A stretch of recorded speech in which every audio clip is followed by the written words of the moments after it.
பிலேயாமுக்கு ஒரே பயம், சமூகம் உங்க கூட தான் இருக்குது. உங்களுக்கு தெரியலன்றதுனால ஆண்டவர் உங்க கூட இல்லைன்ற அர்த்தம் கிடையாது. நீங்க உணரலன்றதுனால ஆண்டவர் உங்களை கைவிட்டார்னு அர்த்தம் கிடையாது. உங்களை வெறுக்கவும் மாட்டார், உன்னை கைவிடவும் மாட்டார். உன்னை வெறுக்கவும் மாட்டார், உன்னை கைவிடவும் மாட்டார்.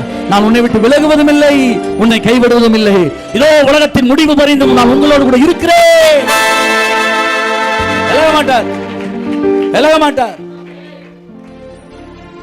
5 பேரோட 6 பேரோட வாழுதுன்னு தெரிஞ்ச போறாரு தேடி. யார சமாளிச்சுக்கிட்டே பேசுறாரு, நம்மகிட்ட பேச மாட்டாரா? நம்மளுக்கு வழி காமிக்க மாட்டாரா? இப்படி ஒரு தெய்வம் எங்கேயாவது பார்த்திருக்கீங்களா? இப்படி ஒரு ஆண்டவர் கை தட்டுங்க. இப்படி பேசுற தெய்வத்தை எங்கேயாவது பார்த்திருக்கீங்களா? வழி நடத்துறத பார்த்திருக்கீங்களா? அவர் சமூகம், நீங்க அவருக்கு பயந்து வாழ்வீங்கன்னா, கேட்டு வாழ்வீங்கன்னா, சமூகம் இருக்குன்னா சத்தம் கேட்டுக்கிட்டே இருக்கும். நம்மிடப்புறம் சாய்ந்து போனாலும், வழி தவறி நாம் நடந்து சென்றாலும், இதுதான்